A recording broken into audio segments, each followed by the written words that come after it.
Hello, friends. My name is Steve, and we're here today to discuss, or to celebrate, rather, the release for Seeds of War by João. João, congratulations, and thanks for hanging out with us. Thank you so much. Thanks for having me. It's really good to be here again. And yeah, thank you. So, do you want to kick us off with introductions? Yeah, that's fine. I'm João F. Silva. I'm author of the upcoming epic fantasy novel Seeds of War, which is out in the 1st of May, which should be in the UK about an hour, and a few hours more in the US and the rest of the world. And I believe it's already out in Australia and parts of Asia as we speak right now. So yeah, and I've also got some short stories published in Grimdark magazine and Given Speculative magazine, and yeah, that's basically it for me. Nice. And here to celebrate, some friends coming by to hang out. Layla, will you give us an introduction? Sure. I'm Layla Goshi. I'm an English professor and editor of Ballady magazine. I also write as well. And Richard, not sure who let you in here, but I guess you're already here. So, The same culprit who always does, I suppose. I'm a fellow writer, the Ash and Sand trilogy, the God King Chronicles, and a bunch of other nonsense.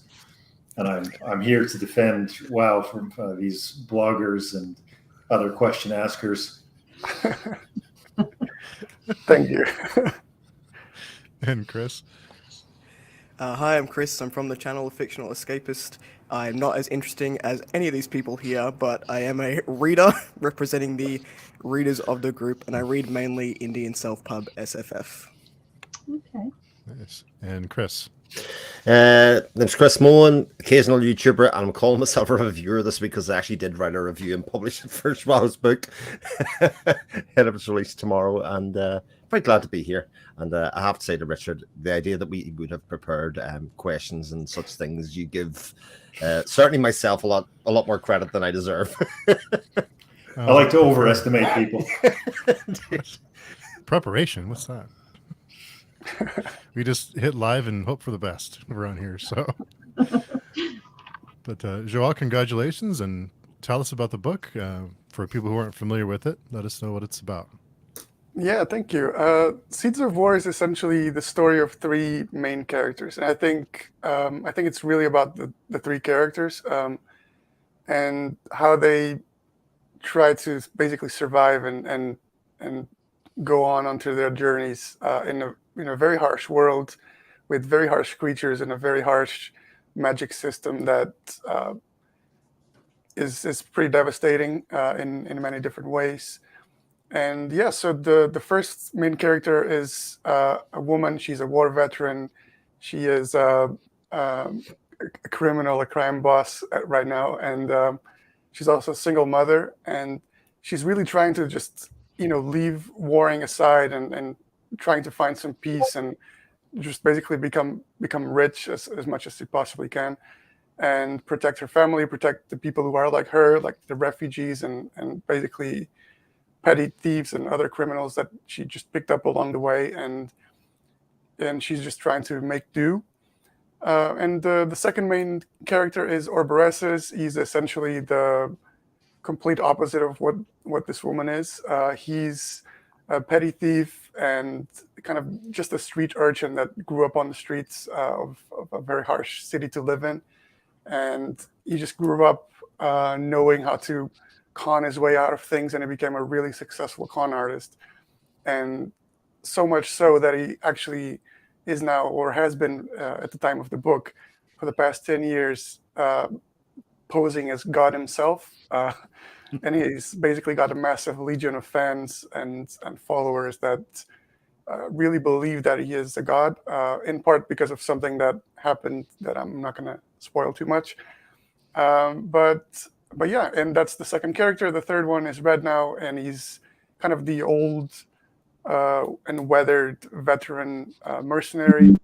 He's also known by a very fearsome name called the Blood Collector, and he's done a lot of good things and not so good things in his life, and he's really ready to just just leave it all behind and just retire somewhere and leave in peace.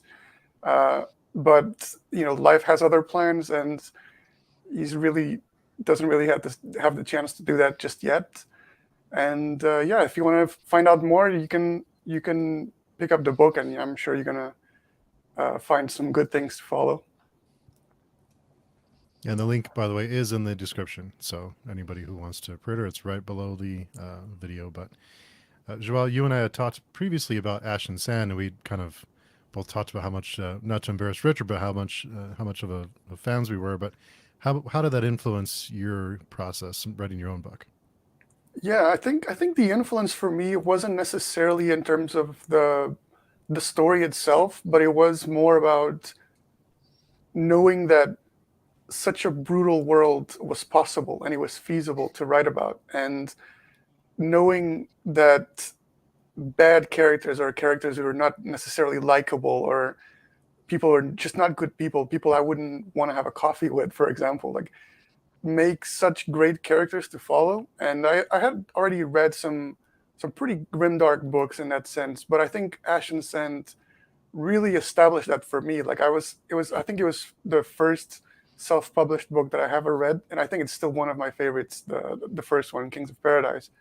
And I think the influence wasn't necessarily about the setting or the characters themselves, but it was more about knowing that it's possible and that it's really good, and like it can be really good. And so in a way, like, I didn't really set out to copy anything from the series, or like to like steal anything from the series from an influence standpoint. But I think it's what I would say is, like, if you like Ash and Sand trilogy, like, it's kind of in the same tone and the same sort of brutal atmosphere, I would say. So you might want to, you might find Seeds of War like it's kind of in your taste as well.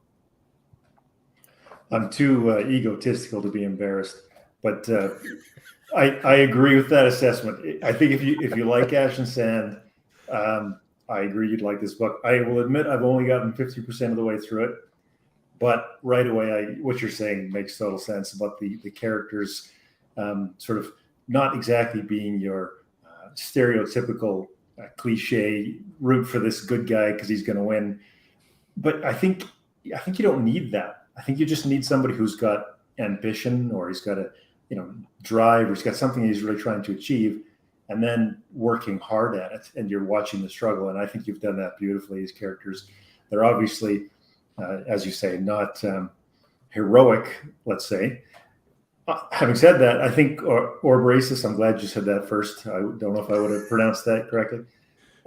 He's my favorite. I always love the characters who've got the balls to pretend they're like a prophet. Just amazing. I love it. Yeah, thank you. Yeah, I mean, that was actually something I was a little tired of when I was. I had prior to reading the Ash and Sand trilogy, I had been pretty tired of reading stories that were just, fun, different iterations of that, different versions of like the trope. And I wasn't really ever interested in reading stories about heroes and complete good guys versus complete bad guys. Like, those types of narratives never really interested me that much. And like even on TV shows that I normally watch, like, all the characters are pretty despicable people, like Sopranos, Breaking Bad, Dexter, Peaky Blinders, like those types of darker shows. That's mostly what I watch on TV, and Game of Thrones even. Like, there's just not really that many good people, and it's just so fascinating to follow these characters around. Like, I really feel drawn to them, and so I wanted to write characters that were not necessarily heroic or not necessarily black and white. Like, they all had their past, they all have their reasons for doing what they do and acting the way they do. And yeah, that was kind of that's kind of what I wanted to do. I wanted to write characters that were the total opposite of tropes. So I was like, what is the complete opposite of a farm boy teenager that becomes the hero? And I was like, okay, old man and middle-aged single mom. So those are, I felt like those were the two things that are just the complete opposite of farm boy. So the idea kind of went from there, and I built up the characters based on that. I'd love to hear what everybody else has to say, but for me, what they all share in common that they're all survivors. You know, that if the book had a theme so far, I would say that that's sort of it. Yeah, I mean, I think so. I see them as survivors as well.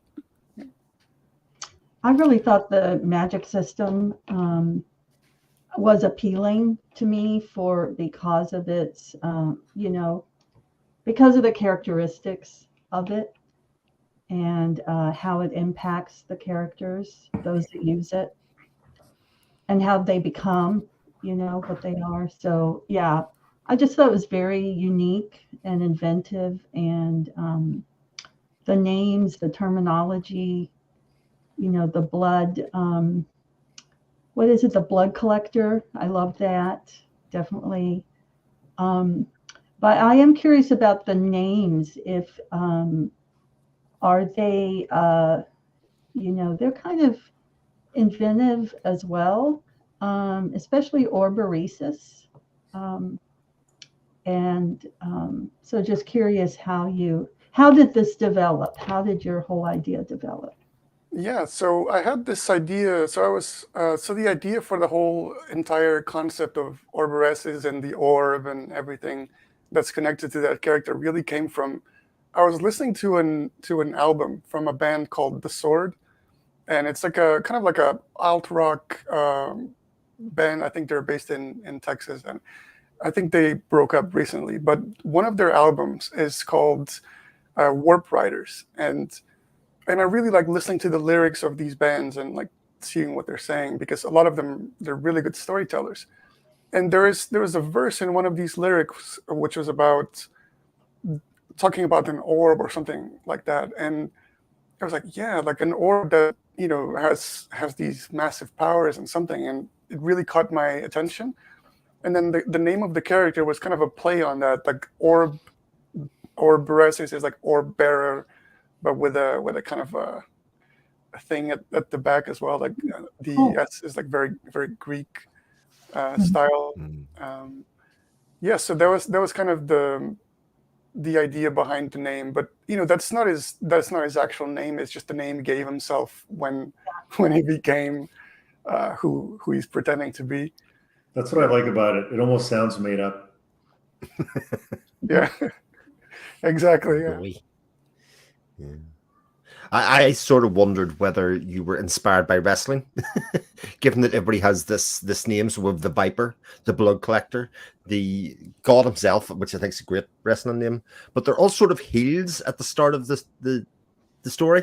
They're all the bad guy, and just like in wrestling terms, that doesn't mean everybody stays the bad guy, or otherwise they kind of have their way that they can work their way back around and win their way into the hearts of the reader or otherwise. And I think that's classic redemption story. Yeah, exactly right. But still have that edge to you. Kind of says, I'm still dangerous, Yeah, I mean, the idea wasn't necessarily the wrestling inspiration, but I wanted to have like names that, I don't know, I just always liked the idea of names. Like even when studying like Portuguese history, I don't know if English history and stuff, like the kings all had like a name. It's like the brave, or like the stuff like that. So like I wanted to give these characters almost like these titles or these names that they're known for, which is supposed to be like the names that they're known for. And I think the idea came from that. Give them an edge, essentially. I think there's a reason why the Kings did it, and there's a reason why wrestlers do it, and there's a reason why you did it. It's memorable. Yeah. Yeah, exactly. That's a very good assessment. And it also gives the illusion that they've achieved something to the point. You don't get a name for doing nothing, or you don't, so we can start, as this story starts, kind of a lot of way through their life, and they've obviously got a past, and actually having a name kind of conveys that act that actually they have a story behind them and a lived life already done. Yeah, you're exactly right. So like I kind of didn't want to have to essentially write their entire backstories, like, because that it's very easy to just go on this big tangent on like what they did for their backstories and stuff. So I think I really wanted to give snippets of what they've done and what their pasts were, but without going full blown into that. And I think Richard actually did that really, really well at the beginning of the Kings of Paradise with Ruka's backstory. Like the way you jumped in the years until he just became an adult or teenager in a way. Like I think that was really well done. I had never seen it being done like that in a way that, yeah, I understand this character now, and we're basically like 50 pages in, and I know exactly who this character is, and it's just so it's just so captivating. And so I didn't really want to risk doing that because I didn't think I could pull it off in the same way. But I wanted to give like little snippets of who they were and essentially what motivates them and what they're trying to achieve, like and why, like throughout the story. Well, let us glow in the or bask in the glow of mutual admiration, because yeah, I think it was well done in terms of making it feel like a world that already existed, and you're sort of jumping into it midstream, as opposed to something that, you know, this can happen with fantasy. It can start to feel like you're one of two ways. One, that you're getting so much information that you're sort of Lord of the Rings style. You don't know what the hell's going on because there's 5,000 years of, you know, data. And then you can go too far the other way, where it feels like the world just blinked into existence with your protagonist. Whereas this feels like all the characters have backstory. There's already lots of blood and filth under their fingernails, and, you know, nobody's waiting for them to change the world. It's already, you know, lots of things are happening. I saw that with the technology too. You've sort of added that where there's, you know, new things happening. I guess I don't want to spoil anything. And the characters are aware of that, and they don't know where they are in the history. You know, they don't, but they're just kind of making their way. And so I think you did a good job of capturing all that really quickly. Thank you. Yeah. Yeah. Oh, something else I liked was the, what the excerpts at the beginning of each chapter, where if you read them all, I mean, I not flipped through, but I had the PDF, so I paged through. And when you kind of like look at all of them, they make a framework as well, and I just thought that was really cool and unique, that because that takes a lot of thought to do. So did you write like a separate text from which you pulled quotes, or did each chapter you devise them? So I've got this this massive, and when I say massive, I'm not really underplaying it. It's a massive Excel spreadsheet where basically it's almost like a world Bible in a sense. Everything that I have that I know about the book is in there. So I have a tab for character names, a tab for like details about them, like picture references for how I perceive them to look like. And it's just like endless tabs. And one of them is like quotes that just come into my head, or things that, okay, I need to do some epigraphs in the beginning of each chapter to just tell kind of a story of its own. And then the reader finds out at the end kind of what they are and what they mean. And I really wanted to do that in a way that's captivating, or with quotes that just inspire mystery or keep the reader engaged and like really wanting to know what happens. And so I wanted to really put on some very mysterious quotes, and some of them are just kind of almost random in a way. Like it's just more reflective of the state of mind of the whoever wrote the quotes. But yeah, I have one of the tabs on my Excel sheet essentially with just full of quotes like this, and I was just pulling from them. Okay, this one seems like it's a good fit now. This one, it fits better here. So like that's something I actually did at the end after I read the whole book. I was like, okay, chapter 1, this quote seems like it's a good one. Chapter 2, this one. And I was just hoping I had enough for the 42 chapters or 41 chapters that the book has. Yeah. It creates I'm gonna have to go back and read all the excerpts, Layla. Now you've said that, I'm like, oh, do they all connect? What's happening there? Well, they create a mood, is what I mean, and I think that's a nice thing. Yeah.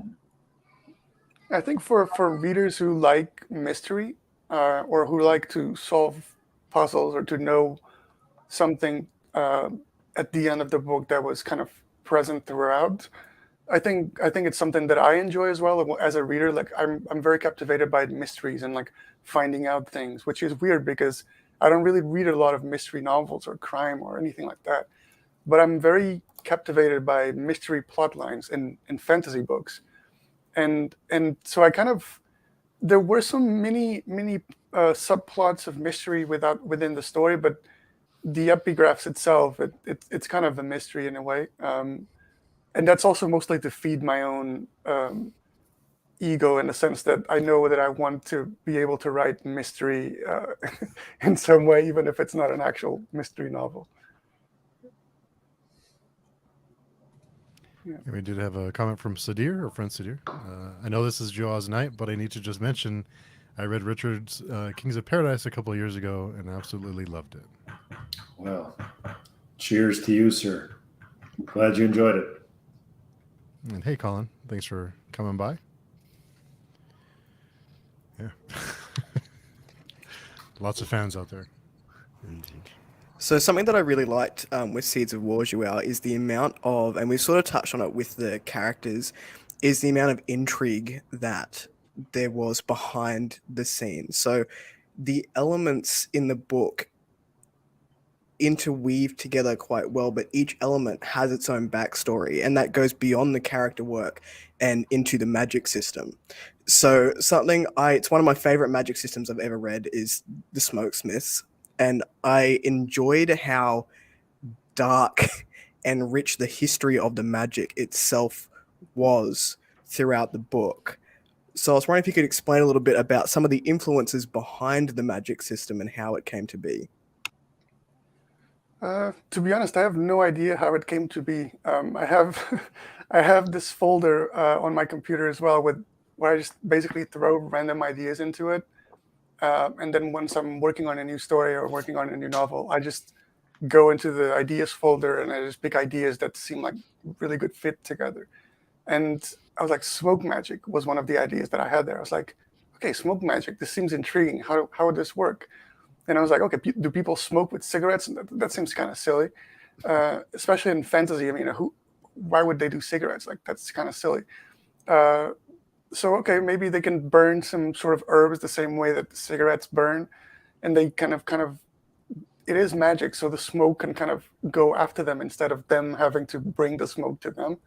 Um, and yeah, it kind of went from there. Just kind of started writing some ideas about okay, so the same way there's different types of herbs that people can can smoke for different purposes, there must be also different kind of herbs that people can burn to have different types of magic powers and things like that.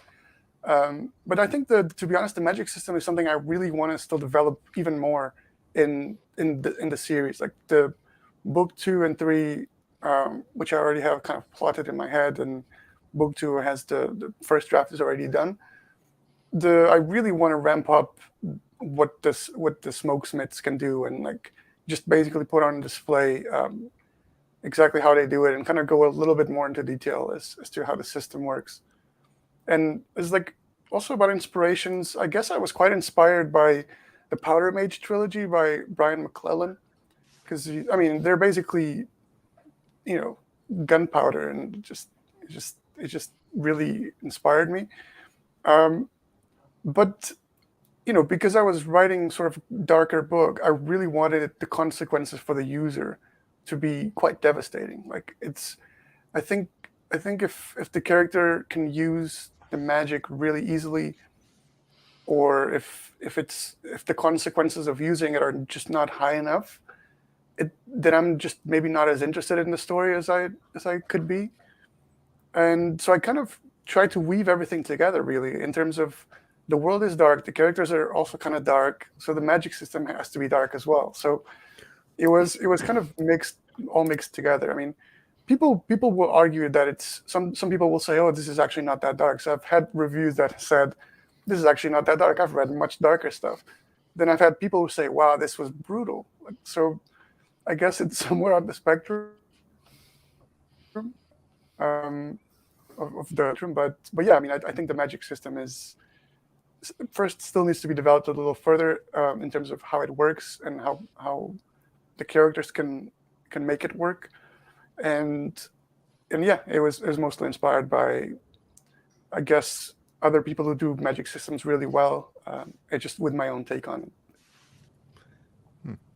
And you mentioned, well, Dan had a question about, will there be more to come after Seeds of War? And you have the first draft done for book two. Yeah. There's definitely more to come. This is supposed to be the first of the series, and then I have the first draft of book 2, which is going to be called Thorns of War, and it's going to be, I hope it's going to be out by the end of the year, maybe early 2024, because right now I'm actually working on a prequel novella that I plan to release around the summertime, and that's actually going to be for free to whoever subscribes to my mailing list. So yeah, that's the plan for now. And book 3, I already have a very extensive outline for book 3, and I think I want to write more within the series, like maybe some spin-offs or some more prequels and kind of stuff. I feel like I need to write more in this world. Like I just can't get enough of it. I've read some writers who say that by the time they reach the end of the trilogy, they're super tired of the world and they just want to write something different. And I don't think that's the case for me. Like I just want to keep writing in this world. I think there's still so many different places within the world that I haven't gone with characters, and the characters haven't been there, that hasn't been explored yet. So maybe I'll just do some spin-offs or some prequels or sequels even. Yeah. In the PDF I have, there's a message about a link to a short story. Is that the same? I think you mentioned a novella though, but is that the same thing you mentioned, or is that something else entirely? So that's something else. So I'm also using. So right now, the novella is not out yet. I'm still working on it. But so right now, to whoever subscribes to my mailing list can read a short story that I'm giving out for free, and the short story is completely tied and it does take place in the world of the Smokesmiths, but it is not in the same timeline, and it's a bit more of a self-contained story. It's very short, and it's got some wacky stuff going on. It's a bit of an exploration of things like reincarnation and what's good and what's bad, and yeah, it's a completely different thing. It's not really a part of the series. Okay. Jonathan commented, I've already pre-ordered and can't wait to read the book. Oh, thanks, Jonathan. And man, there's some really cool independent authors in this discussion. So at least one. Yes. 2 at least. Yeah. Richard and John. Yeah. One of the things that I really like about the magic system is the idea that it's born out of suffering as well. That there's something, the backstory, it gives it that kind of thing, that it already had a cost, and it kind of explains where the people who are smokesmiths or smoke users are a bit reticent and hesitant about the glory that it brings or the power that it brings, because it was born out of something so dark, without giving any spoilers away, but that there are levels to it. Mm-hmm. I think Joao was frozen in time. I mean, what a freeze frame though. I mean, if you're gonna freeze in a frame, that's the one. Oh, it's away now. Yeah. Sorry about that. I don't know what happened. Must have been my internet. You're smiling so hard that you broke the internet. That was it. That's just my natural face. I'm just happy that the book is being released. Can see the relief just coming off of them. Yeah, it's actually been a very long way. Like I started writing the first draft in the very early months of the pandemic, and it just went through so many stages of development, like self-editing, revisions, more self-edits, more self-revision, and then beta readers, new round of beta readers. Chris was actually one of the most helpful beta readers that I had. He really dove into the book really quick and gave me really good feedback.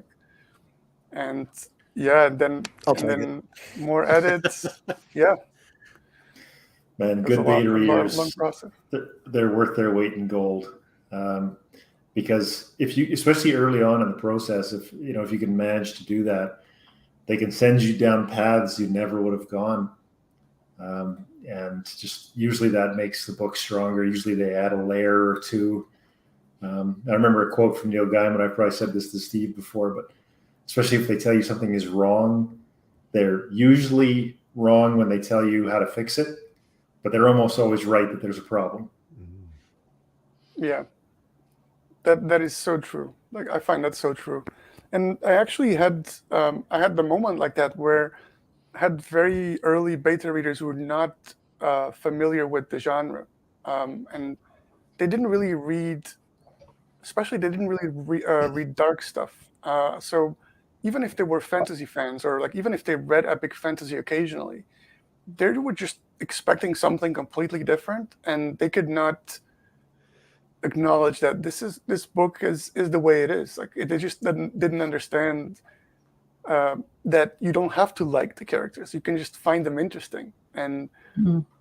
and so a lot of the feedback that I got was like, "Who am I supposed to cheer for?" I'm like, "I don't know. Like, cheer for whoever you want." It's like, and so some beta readers I had to kind of not really listen to their feedback early on, and it was hard because a lot of the early feedback was really, really harsh, and I had to do a lot of soul searching to figure out, okay, is it me or is it them? Like, and so I had to find more beta readers to really figure out if the book there's something wrong with the book on a developmental level, or if it was just them, that they're not familiar with the genre, or they didn't really read enough, or like in terms of what the book is about. I'm not the right guy, but to the people who actually pay attention to marketing, you're trying to understand your audience in a way. Like, who are you writing it for? So a guy like me, just sort of the way you're talking about darkness, I don't find this book dark. But when I wrote Kings of Paradise, I didn't find that dark. And so then people would say, this is grim dark. I'm like, what the hell is that? So to some people, this will be epic fantasy. So to some people, it'll be dark fantasy. For me, I just consider it adult fantasy. If you're a grown person, you should be able to read this book. I mean, if you read any classic story, if you read A Tale of Two Cities, or the Brothers Karamazov, and you think this is dark, I mean, real life is dark. So I think this is not. I know you keep saying that, and to the people who like that, I would encourage them to accept that. But to the people who think, oh, it's too dark and I don't want to read it, you'll be fine. As long as you don't exclusively read, young adult or something like that. I'm not criticizing young adult. It just tends to be toned down. But even these days, if you get the R.F. Kuangs out there, darkness is creeping into the young adult. Hunger Games. That's pretty dark. So I don't know. I'm just rambling at this point, but it's not that dark. Yeah. Yeah, Darkness. I mean, Sorry. yeah, go ahead, Chris. I was just going to say, the darkness or level of darkness that you perceive always comes in context. It can be like all of the books you read. It can literally be the last book that you read, around that, and then you go from book to book and kind of take your thoughts from one into the next. I didn't think it was awfully dark, but I can definitely get that there's dark themes in it, like, for sure. And dark ideas. It's just the right level of darkness. Yeah. The Goldilocks level. Yeah, no, I mean, it was like my point when I was writing it. Like, I didn't find it that dark either. Like, I thought, okay, this is just epic fantasy, and then I really only started to realize that it might be a little dark when the beta readers were like, "Oh, this is dark. This is quite heavy." Like, I didn't know you wrote this stuff, and I'm like, I didn't know either. Like, what have I written? Like, what is it? For me, it's just a book. I'm just writing epic fantasy, this type of stuff that I like. Yeah. And I find out the hard way with the beta readers when initially the ones that I thought were ideal beta readers turns out that they're not. Yeah. Well, the thing about the characters, I mean, they have their dark sides, but at the same time, there's ways of sympathizing or empathizing with them as they get themselves into. I'm thinking of Orberesis most. But as things transpire and the decisions they make, it makes you either sympathize or even sometimes see some humor. Maybe not intended, but maybe intended a bit. That here's this guy in this predicament now. So yeah. Yeah, I think there was something that I really liked about the Ash and Sand trilogy, and I think is the fact that even though it can be dark, there's also always kind of a sliver of light Mhm. that you can kind of see in somewhere. Like sometimes you can still see it, and I really wanted to capture that. I think like I really didn't want it to be nihilistic in the sense that this is all for nothing, or like, oh, we might as well just all hang up and just might as well die. And I really didn't want that because I don't think that's an interesting story either. I think stories that tend to be nihilistic are not necessarily my favorite either. So I wanted to capture the kind of the balance or the right balance between stories that can be dark and they can be brutal and shock people, but at the same time, like I'm not doing so in a nihilistic way or in a gratuitous way. Like I wanted to have the right balance of uh, people being able to find good qualities in the characters, or at least some redeemable qualities that they can hang on to that don't make these people complete and utter sociopaths, essentially. I have a slightly unrelated question, but how old are the characters? Not counting the older guy, the blood collector. How old are the other two characters at the start of the book? So Gimlor is around 40s. She's in her early 40s. And Orberesis is like in his 30s, maybe a little younger than that, like 28, 29. Yeah.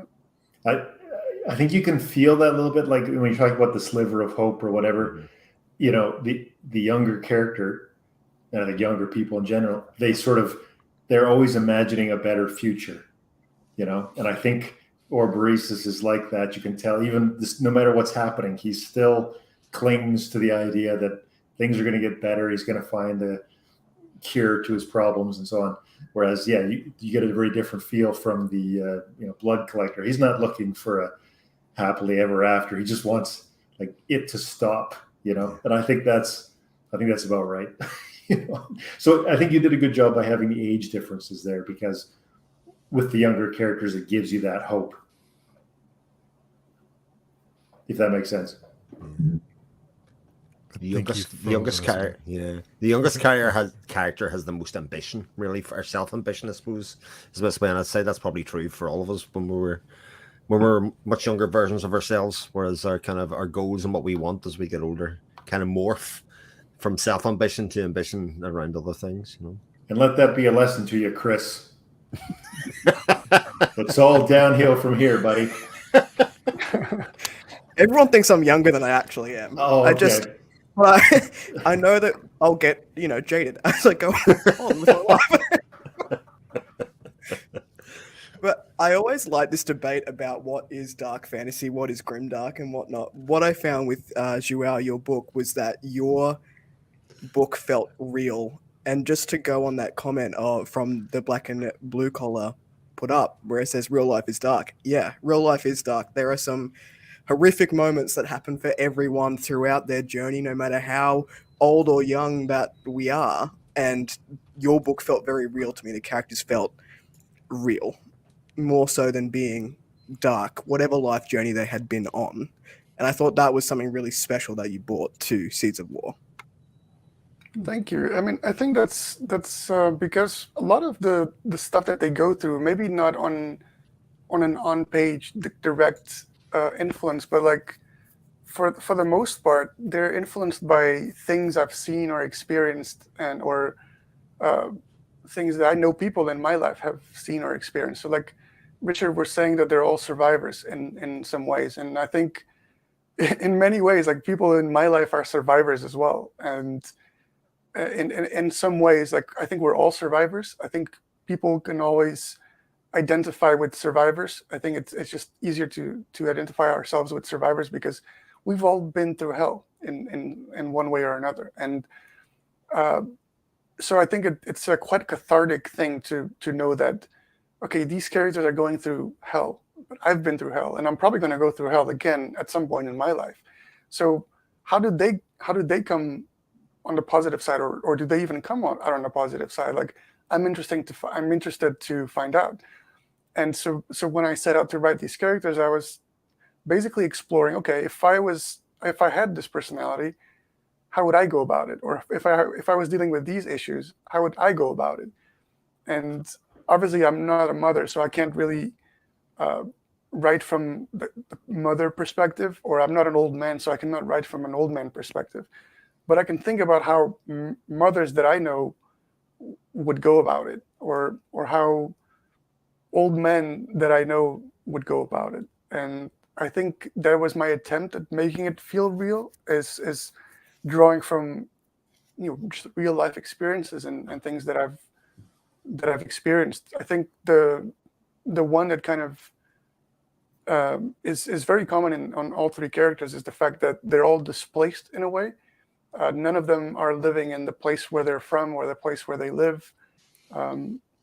It's just they're basically just all refugees in a way or another. And I'm obviously not a refugee, but I'm also not living in the country that I'm from, and so with that, there's a lot of issues that come with displacement and feeling like, do I belong? Do I not belong?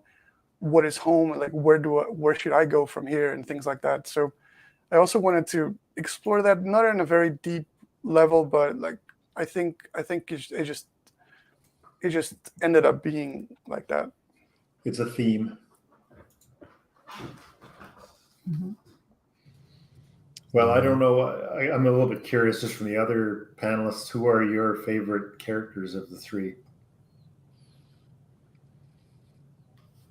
Layla, you want to go first? Okay. Yeah, Orberesis for sure. And side character, even though you didn't ask, but Salvi, I find a very interesting character. Uh-oh. Oh. Well, we're waiting for. Right. He's back. I'm back. Yeah. Joao's had enough. He's out. Yeah. Checking the sales. checking I Amazon stats. would agree with Layla. In terms of side character, I really like Solvi, and I want to see Solvi come into her own throughout that storyline because I think that she has a lot to give, and I'm ready for it. In terms of main characters, probably Gimlaw would be my favorite character. I think that she had so much depth to her as not only a parent who wasn't really sure what to do with the offspring, but as someone who has the nickname of the Viper, and I'm super curious about the backstory there because we only got snippets of it, intentionally throughout Seeds of War. But I will wait for the day where a Gimlaw novella comes out and I get to understand all that backstory. I'll complete the set and say red now.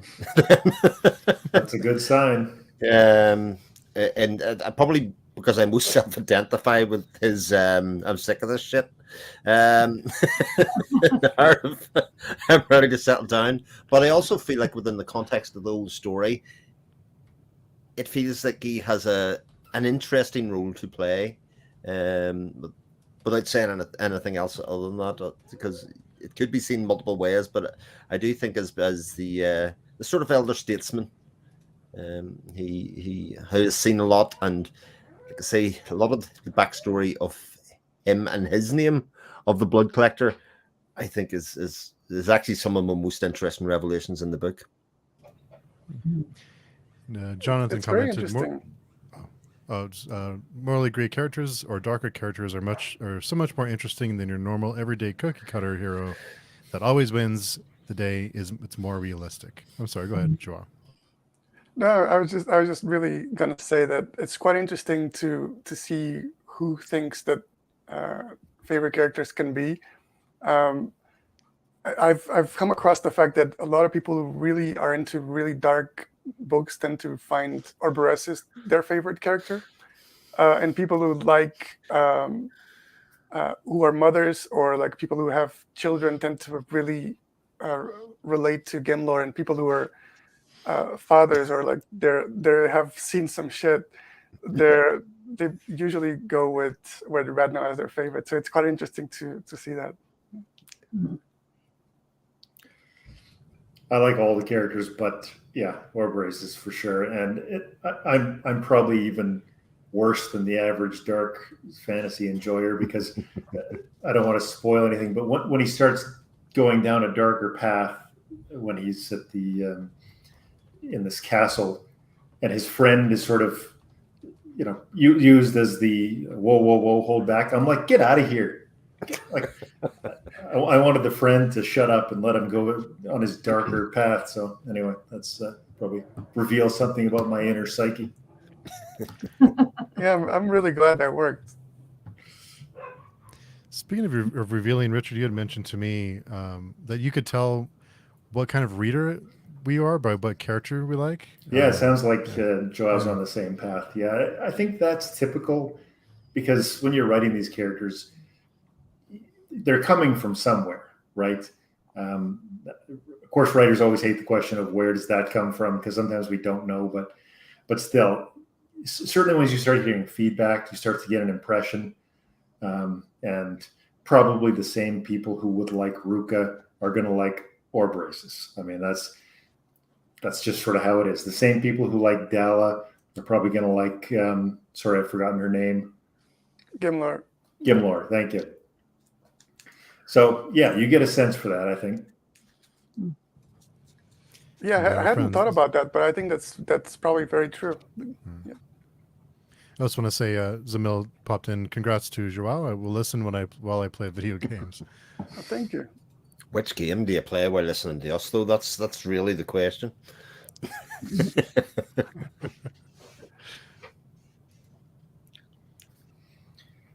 Well, and I've read some of was that Zamil Akhtar right there? I've read some of his work as well. He belongs in this conversation. Yes, He does. He writes dark work as well. And actually, if you enjoyed either Ash and Sand or Giles' work, you'd enjoy his. Good Lord, now I'm trying to remember the name of the first book. Gunmetal Gods. Thank you. Good. It's So a very good. memorable name as well.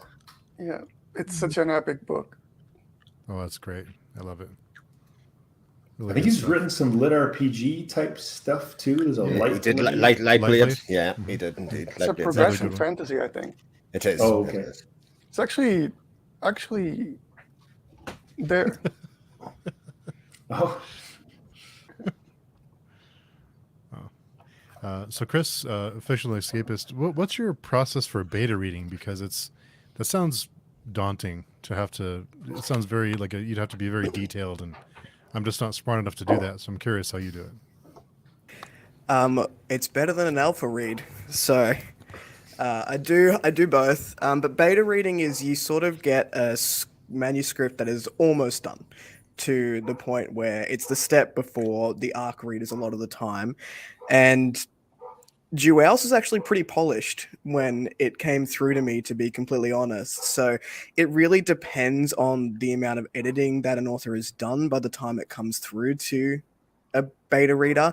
And I would say that Joel had done about 45 revisions of it before it came to, to me. So it was fairly polished by the time I got it.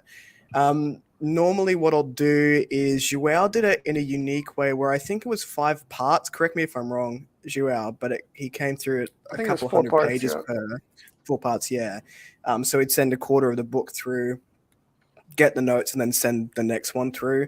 But normally it'll be looking for things like continuity errors with locations, characters, scripting, dialogue, that sort of thing. But I would go through chapter by chapter and sort of make notes, and then along the way if something didn't make sense, or if the language didn't make sense for a particular character, just put in a comment, like highlight it and comment on that particular line. But yeah, it's not as scary as people make it out to be, I promise.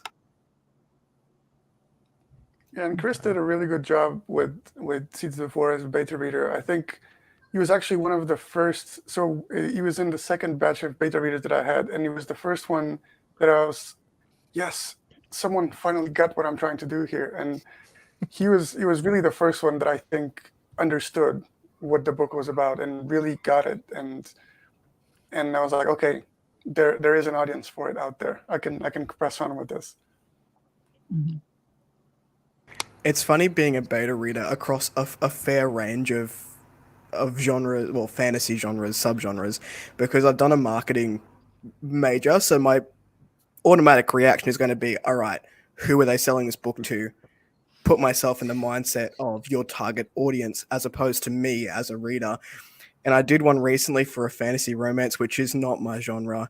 And I just remember being so shocked at a smut scene and being like, I was not ready for any of that to occur to my brain. See, I But as a knew beta he reader, was you've got young. to be like, hang on, let me just put my mind in fantasy romance readers and what do they want to read. So And what did you discover about yourself, Chris, then, from this experience? I'm going to plead the fifth on that I was one. going to say, you do not have the answer, please, God. I'm just picturing him sweating bullets as he's reading. I was reading it on public transport too, so I was like, I'm going to put this down.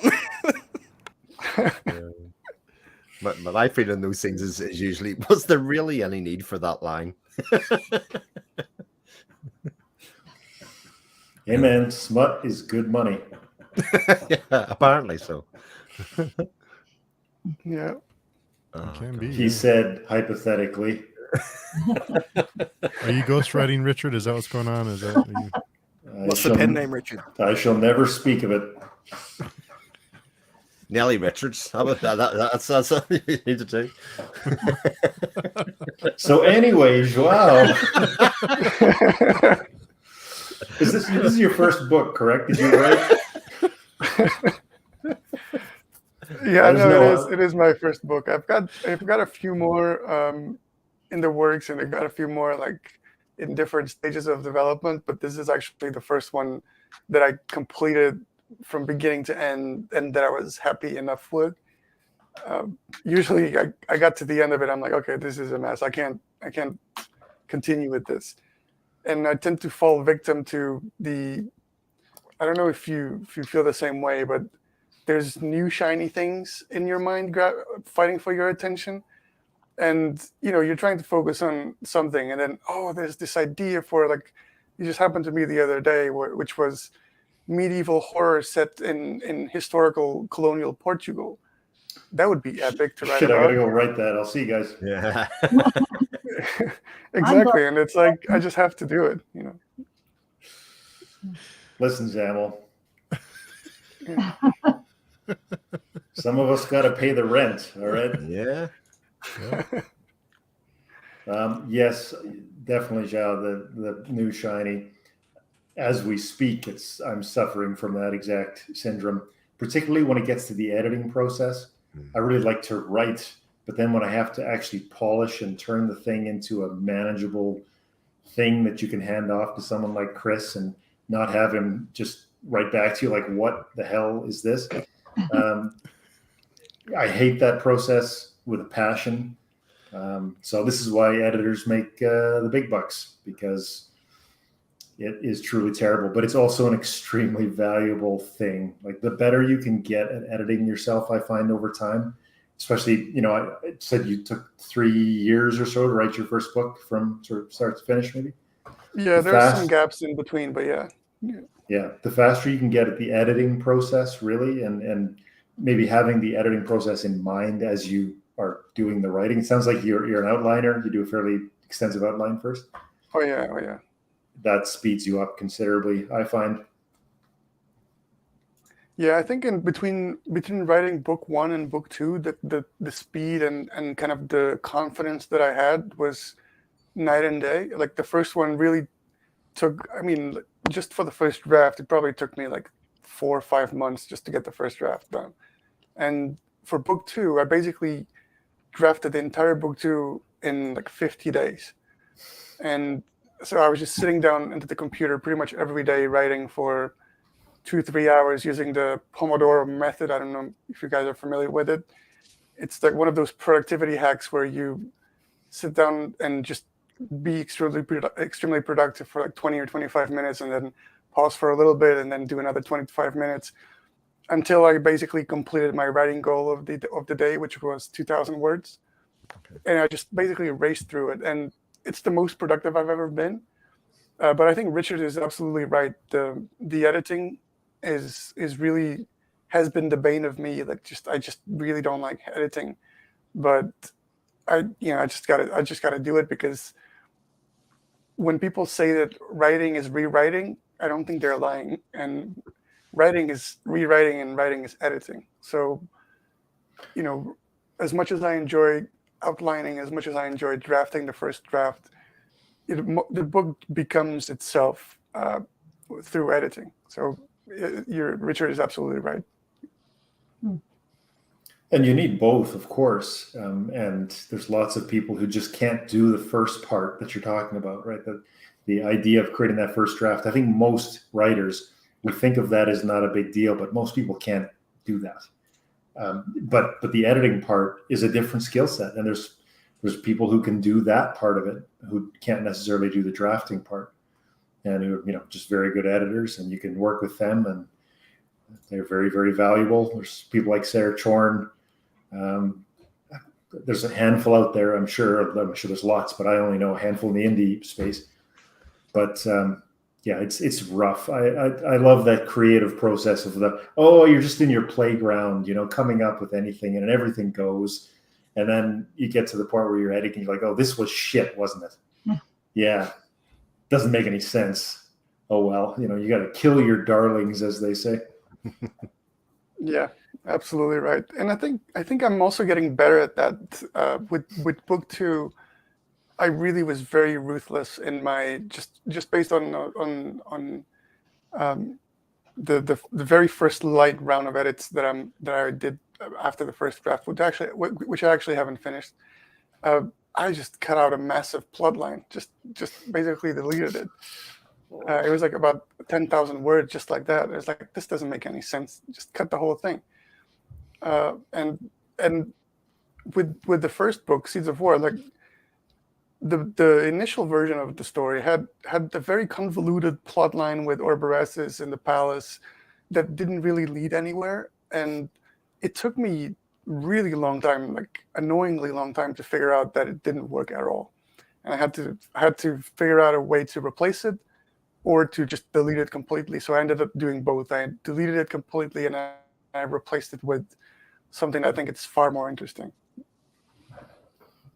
It hurts me. It hurts me to hear stuff like that. Did have a question from our friend Bo. João, what's something you learned from the process of writing and publishing book 1 that will help you improve your flow for future books? I think a lot of it has to do with the confidence. For me, at least, I was really not confident at all before. I hadn't really finished the stories before that I could say, okay, I finished this, I'm happy with this. And knowing that the book is out there, knowing that there are people out there who like the book, I just find it really, really nice to know that there is an audience for the book, and there are people out there who will enjoy it. So knowing that, I can just go into book 2 and 3 and saying, okay, these are the people that I'm writing for. I'm writing for people who like book 1. I don't have to worry about people who, don't read the genre, or like, what would they think about it, or do I have a big enough audience? Like, that doesn't really matter to me too much. If you like book 1, you're probably gonna like book 2, unless I do something completely crazy and screw it up, which some days I think about that. but if I stay in my lane and basically just do things with confidence and just stay in the lane, I think it should be perfectly fine. And I think that's the biggest takeaway, is that it really takes confidence, I think, to write, and people will know if you're writing confidently, or if you're just kind of just putting some words together and you're not really sure if it's working. I think if you're not really sure if it's working, then the reader will also not think it's working. So I think confidence is actually something that I've had to work on for quite a while, and I think that's something I'm taking for the future for sure.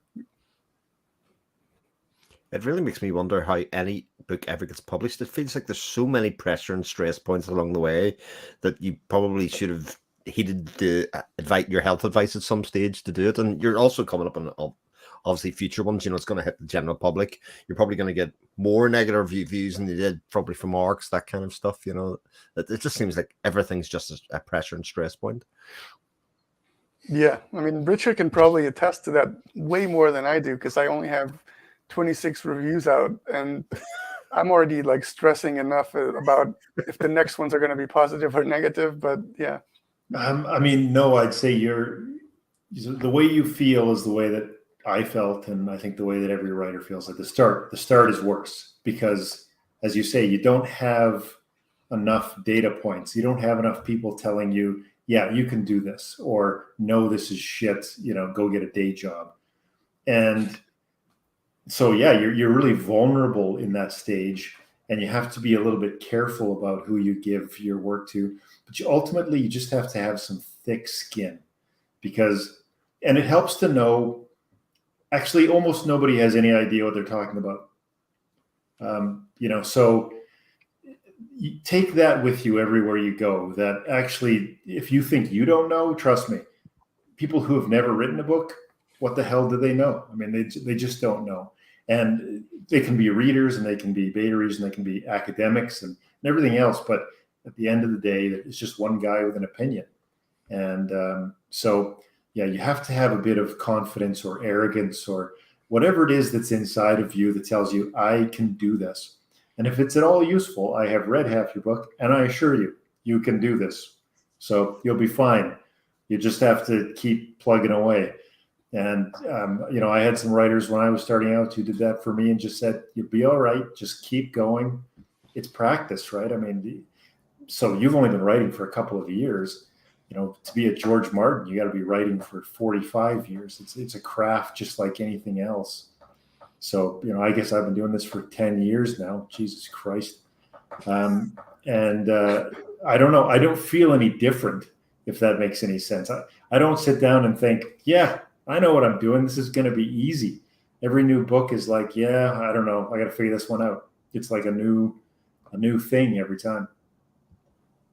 yeah. I'm not sure if I'm the only one that feels this, but I suspect I'm not, which is there seems like there's always a battle in my mind between hubris and imposter syndrome. It's always like there's very little middle ground between them. Like one days I'm like full of confidence and, you know, I'm at the top of the world. I can do anything. And sometimes it's like, okay, well, I can't do this. Obviously, I'm the worst writer in the world. And like, why am I even bothering with this? Might as well just keep doing my day job and not write anymore. And then, like, you know what? No, I can do this stuff, and I'm actually pretty damn. And it's probably like a mix of both. It's probably some days I'm good, and some days I'm not good. But it's probably somewhere in between. It's just very hard to find exactly where that is. You don't even have to be good, honestly, because once you have established that you can do it, it's you know, just like anything else in life, right? This is not unique to writing by any means. You just sit down and do it again. And if you just keep doing it again and doing it again and doing it again, you'll get better at it. You'll find the gems in the 10,000 words of crap that you wrote the last few days. That happens. But to be honest, I've found throughout the last few years, the days where I write and I'm feeling really inspired and I'm thinking this is amazing and life is perfect and I don't need anything else as long as I've got this. Then the next day when you're thinking, Jesus, I don't want to do this, you know, but you just get your words in. 2 weeks later, I can't tell which one was which. So Yeah. Inspiration is a lie. It's sort of the same old story of just like, as I say, any other profession, any other, you know, working out. Sometimes you just don't want to get up, but if you do it, you'll make progress. I know this probably doesn't make anyone feel better because I know it's rough to get bad reviews, but I've bought more books from bad reviews than I have probably good reviews because I find like a 1-star review like, oh, this book is too dark. It's too violent. I was depressed. I'm like, bye. So if you do get, if you do see those 1-star reviews, they do sell books for you. So I know it doesn't do a whole lot to make you feel better about a bad review. No one wants a bad review, but there is, people like me who look for that. So I would agree. I I'm mean, the same. I look I'll for go that. through I look one-star for bad reviews. reviews. Like I've bought books based off of 1-star reviews. Dude, it's the 2.5 stars that decisively and intellectually and correctly rip you apart. Don't worry about the 1 stars. Yeah. It's the people who actually you're like, yes, I kind of agree with that, and strike straight at your heart, and you're like, yes, I believe if I'd redone this, I would have changed that. And I will recommend. You can. I read all the reviews, bad and good, but I don't do it if I'm in a bad mood. Like if you're going to read bad reviews, you wait until you're ready to read a bad review, if that makes sense. Yeah. There's also no piece of content that has ever been created that's been universally liked. It just doesn't exist. Even if you think about your favorite TV show in history, it has episodes that suck. Within the context of it, the moments where they didn't quite get what they were totally going for in that small section or otherwise, but they take that episode and they move it on to the next one and build on other things. It's all part of the craft. And I think as Rich says, just like any other job, you show up every day, you put the work in, and your good days and your bad days get closer together, in terms of your output from them. Yeah, Sadir is exactly right. It's you're not perfect. You're just going to keep improving. I mean, that as long as you're thinking that way and reading constantly and always trying to do new things, you just got to keep improving. That's all you got to do. And on to your point, Beethoven's Fifth on YouTube has 1 million dislikes. All right. What else can you say? wow. Right. It sucks. Was he worth the hype? Basically, people don't think he was that good. Yeah, that idiot. That's right about the point People when I don't was see here and what was the starting to hype is go all over his about. reasons. You do that I don't too, see Chris? what the hype was all about. Yeah, it's all hype. But Chris, you look for those 1-star reviews too? For the low Yeah, reviews? probably. I don't know what it says about us, Steve, but similarly, this was too dark, this was too violent. Sick. Buy it. Yeah. We shall see. I'll be the judge of that. And Bo has a quote for us: "No one can make you feel inferior without your consent." By Eleanor Roosevelt. Right. And Sadir, you need the hubris to believe in your work, but you also need the imposter syndrome because it keeps you critical and pushes you to produce the best writing you can do. Humility, not imposter Wise syndrome. words. Our friend Helena, yes, so true. I looked up House of Leaves on Goodreads, which is one of my faves, and some people called it boring. There's no accounting for taste. It's true. There's lots of bad reviews of House of Leaves. I love that book too. So. I also think, sometimes it's just the reader's mood or what they're ready for, because sometimes, maybe we've all had this experience, but there's a book I'll start to read one year and it's not clicking. And then I pick it up and I'm like, what was I thinking? This is great, so I think sometimes it's just, there are so many variances that you really can't take everything someone says seriously, in a negative review. So. Slowly read Beethoven slaps. Dun, dun, dun. That's just like your opinion, man. I need a white Russian. Good stuff. Yeah. So João, excited for you, pumped for your book release, and thank you for letting us be a part of it. Yeah. Oh, guys, thanks everyone for being here. This has honestly been really, really fun. So for anyone watching, the link is in the description. So be sure and order it. It should be available here in a few hours, and it is available other parts of the world already. So jump on it and check it out. So before we go, João, can you tell us where to find you and more about you and your work? So I'm very active on Twitter. I try to be active on other social media like Instagram, but Twitter I think is where I'm the most active at. And my social media handle is basically common for all of them. It's at João Silva Wright, and that's basically where I can be found. Nice. And Layla? Oh, I can be found on Twitter at El Goshi, and then also on Twitter under Ballady Magazine. Nice. And Mr. Nell, if that is your real name. It is today. My website, my name. You can find me on Twitter as well. I don't know. I try not to interact on social media that much because I'm a hermit who lives in a cave. And Chris? So here on YouTube and on Bookstagram under A Fictional Escapist and Twitter under Chris the Escapist. Yes. And the other Chris? The other Chris. My name is my YouTube channel. You'll find me in Pitchstream forums, or you'll find me on Twitter at 7o'clockshadow.